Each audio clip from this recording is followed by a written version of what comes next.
Hey, so today we're talking about when you realize your friends don't want to see you win. And remember I started off on the subject yesterday about the person that you love the most. You know, sometimes the person that's closest to you, the person you love the most, is the person that is against you, and you need them to be on your side, but they can't be on your side. And we were actually talking about my situation with my with your mom. My situation was with my mom and a young lady I was telling a story about. It was her situation with her mom as well. So please check that video out. But today we're talking about friends. Remember, I said that I was going to talk about different topics when it comes to that, and we want to talk about friends because we all have been through this. If we not, a lot of times I'm talking to people, I'm like, we've been friends for like 20 years, 30 years. I always tell them cherish that and be grateful for that, because especially if you're a woman that is progressing in your life, whether it's you in your career, whether it's you as an entrepreneur, whether it's you as a mother, a wife, and you're progressing in your time and your life is changing, a lot of times we can't bring the people that we loved, our friends, along on the ride. And that a lot of times the friendship turns to enemies or just distant friends or just nothing, because they couldn't handle your growth. And I was watching this video about this lady, and she was not about this lady, but she was talking about how she was talking about how when you outgrow your friends, they have a problem with it. And this topic today is about your a lot of times the people that are around you, your friends, and we're just talking about friends in general, a lot of times they don't want to see you win. And we can talk about some examples. Like, for one example is, let's say you're doing entrepreneurship, whether you're working on your YouTube video or you're selling a product, whatever it is that you're working on, or you're in your career and you're trying to climb up the ladder, and you got to do this one project and that's going to take you over, and you're looking for that support. A lot of times, you ever had that situation where a lot of times where you're telling a friend that and they don't even respond? Or just say you have that YouTube video and they don't even watch it, or they don't click the channel, they don't share, they don't do, you like, well, dang, you the closest thing to me. We talk every day. What's the problem? And it's because they want to see you win. Sometimes you got that friend that they want to see you win, but you can't do better than them. We got those friends. Or you got the friend where it's like, I don't want to see you win because I don't want to win. I like it right where we're at. I like being stagnant. I like staying right here. Why we just can't do the club? Why we can't dress sexy and, you know what I'm saying? And, do what we do. Have fun. Go out, dress up, get our hair done. Go out and, do what we do. Why can't we just stay in this mode? Why you want to get married? Why you getting serious about that guy? Right? So we have those friends that are like, oh gosh, and what it does is, really, the lady was saying it, she said, it's like you're taking a mirror and you're putting it in front of that person. It's kind of like you're convicting them, because their life actually can be better, but maybe they choose not to be better. Maybe they just like it where they are, like I said. Or maybe they want to keep you locked in with them. Maybe they're afraid of change sometimes, or maybe they just have a jealous-hearted spirit, and it's true. Or maybe they just a lot of us don't even know how to be friends. So maybe that is the case too, because a lot of us, I had people in my life that we vibe together very good, and we went through some things together, but when it came to me prospering in my life in some way or form, whether it's doing something with my husband, or or financial, or becoming friends with other people, just different things like that, women, my friend, would have a problem with it. They would bash the other person. Y'all know how that go. Oh, I don't like her. What you don't like about her?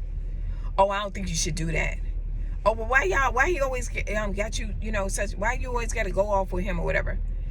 So we have those friends like that. And a lot of times we know we should get rid of these friends, but we love them so much because the other part is so good. When I'm with my friend, we can talk about so many things because she done been through some things. I done seen her go through some things in her life, and I just don't want to let her go. This is just a rough patch in a relationship. But a lot of times it's not a rough patch. A lot of times it is God telling you, it is God telling you to let that situation go. And you're not going to be able to bring that person along with you. And so that is extremely hard, and it is extremely painful, you know? And so I wanted to talk about that because, like I said, I have had that in my life where there are things that I have friends that I know I can't talk about with, because I can talk to them and they may have another friend and they're like, oh, she's doing this and she's doing that. And I'm like, well, what's wrong with that? But they have a problem with them. So I know I can't say what I have going on as whatever it was going on in my life, right? And so I want to bring this out because it's two sides. It's one side where if you're that person, that's that friend that you ride or die, and you know, if she needs you for anything, you're going to be there for them, in spite of the fact that they don't support you or whatever. You need to get rid of that friend. That's not your friend, right? Or if you have somebody that they see you growing and you're outgrowing them, let the outgrowing happen. You know what I mean? Because in a sense, it's not necessarily just the person. You might be in fear too of the unknown, of the unfamiliar, like not being able to prosper and or walk into your abundance without holding on, without needing that person to still be, you know, in your life. You know what I mean? And so I want to tell this quick story about, I remember a time, this was years ago, that I was married before, and my ex-husband, I think he was like I'm trying to remember what he was. He was a file clerk at this company, international. He was doing international business here in Miami. But he was always ambitious and like a go-getter and different things like that. And I had a friend at the time that had the same, she had a husband, but he was in another field. I don't want to say because then people will know. But he was in another field, but very abundant, very prosperous, business-minded, ambitious, same type of man, right? Intellectual type of guy. But he was in a different arena. But my ex, we born and raised in Miami, Florida. He was like, hey, we moving to Orlando. And I was like, oh my God, like I was so used to this place, and it was the unfamiliar. It was the familiar for me, right? I know every back road, everything about Carol City 305, right? And long story short, I told my friend, I said, hey, we're moving. And we went up, we found a place and everything. It was really exciting, the whole thing. And the friend never threw a party. Now, I did baby showers, I did all these different things, but the friend never threw a party. She never, say, hey, let's go out, nothing. But on the time I was leaving, she came to say goodbye the day I was leaving. And she gave me a letter, and it was a big thing. It was a letter. Like, I was like, oh, she wrote her heart out. I was like, I appreciate that, because I loved her. There was nothing in the world I wouldn't do for this friend. We ride or die. And none in the world she would do for me. She would fight. You mess with me, she gonna fight. You know what I'm saying? We was just that locked in, right? I got all the way to Orlando, and I was excited to read the letter. I was like, I'm gonna be crying and stuff. And this young lady in the letter, she talked about all the things that I offended her with from the 10th grade. I was like, what? Oh, in the 10th grade, I was like, wait a minute. We done been friends, I think at that time it was about maybe 10 years. And I'm the God, I'm all these things in your life, and you write a letter like that. I needed your support. I was coming to a new place. I had just became a hairstylist. This was like 2000. I had just became a hairstylist. I'm going into the unfamiliar. I have no friends. I have no family up there in Orlando. And this is what you send me? And I was devastated by that. I didn't address her. I let it, be, right? I didn't address her. I said some things, And she was like, I just wanted you to know how I felt or whatever. But I still held on to the relationship. Then it went from that to, hey, when y'all coming up? Now, Orlando from Miami is not far. She could never come up. Or when I would make time. And then we ended up, he got even better. He got another position where he was over the region, right? And his position as an international business. So we moved to North Carolina. And I still would make sure I had a salon by that time when I was in Orlando. I had, my 2 kids, I had a lot going on. I was married, doing all these things, and I still would come down, and she never had time. Oh, well, he off today, her husband. I'm like, I'm coming from somewhere else. Or I would try to plan it ahead of time and say, hey, when I come down, and I would plan it, and when I would come down, she still couldn't hang out. And eventually, I just got tired. And the last straw was my mom and dad had passed away 4 months apart. And it was my mom's funeral. My mom died in May 31st. And the girl said, I came down to plan the funeral and to Miami. And I was still living in Orlando. But this was the straw that broke the camel's back. Her daughter, there was a event that was happening. I helped plan and paid for the event for her daughter. And I paid and planned my mom's funeral. And the person showed up to my mom's funeral who my mom loved and embraced her, that friend, and she brought a pack of soda. And then after the whole situation, she still never had time. I would fly in. By then I moved to North Carolina. I would fly in and she still didn't have the time. So I said, you're doing this to yourself. You know what it is. Let it go. And that was the hardest thing because I loved that girl. But what I realized was that I was growing. She was growing. But I was growing. And it was low-key competition. There was things that happened. I'm like, dang, she was in competition with me. It was a lot of things. She held grudges. It was a lot of things. She just wasn't a good friend. And guess what? I wasn't a good friend either. I would lie to her. I would, say things. So I wasn't a great friend. I'm not going to try to make like, oh, I'm this innocent person. And oh my God, I'm just a wonderful person. No.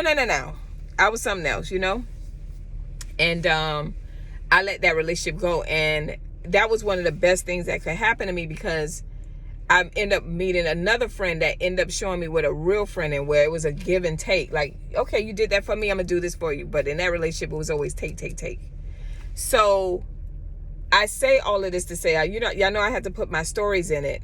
What is it when you are in your grind and you're doing your thing and you got that friend that no matter what you do, they just don't want you to win.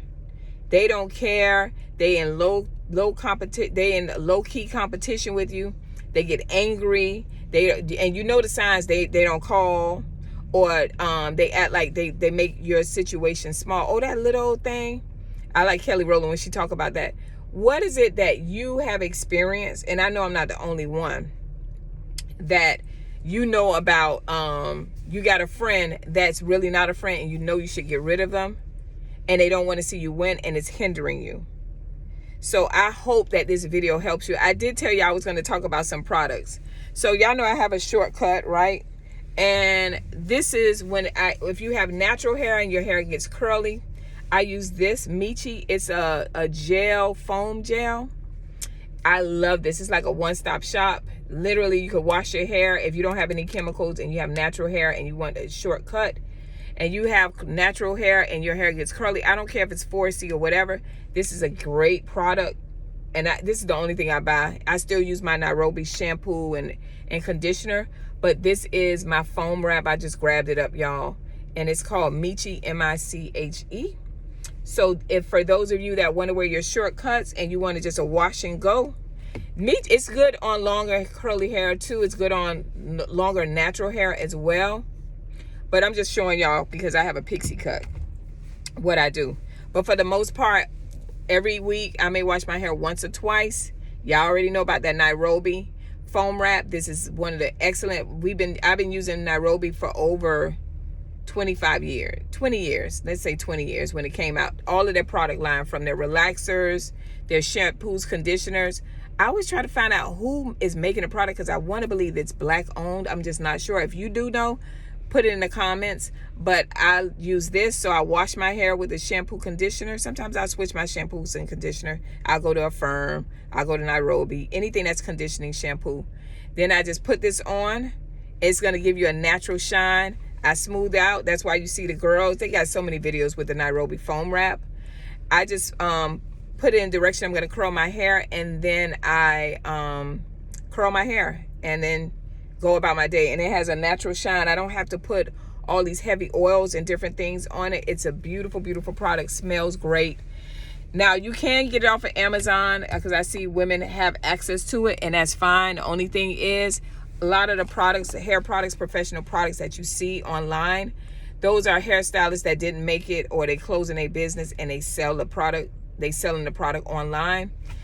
So it may be dated. It may not be, it might be something that they done had over a year, 2 years, and they selling it now. So you just got to be mindful of that. I always tell you to go to the horse's mouth, like go to the vendor or go to a salon and purchase the item, because you know that they're ordering constantly. But a lot of the products that you see, where they see it on eBay or like I said, the other one, the like Amazon, it's because those are hairstylists that's just trying to get rid of their product. They probably don't have the customers and things like that. And then it's the last thing I use. This is Peter Coppola. Peter Coppola got another thing I'm gonna show y'all. It's called Just Blow. But this is my little spray, my hairspray or whatever. It smells amazing. But it gives it like that soft, like when I need to curl it, it's gonna be, you see how my hair still move? So it's gonna give it a firm, oh, it smells so good. It's gonna give you a firmness, right? But then once you comb it, you just comb it or whatever, and you run your fingers through it, it's gonna go back soft, but it'll stay firm, and it's a humidity protector. So this one is, it's called Steel, okay? Peter Coppola Steel. So that's my hairspray when I'm curling my hair. All right. I hope you guys enjoyed this video. I will see you tomorrow. And this video is about friends that just don't want to see you win, honey. Y'all tune in and tell me what you think. Love y'all. Thank you for sharing, liking, and commenting. I love you guys to pieces. Bye.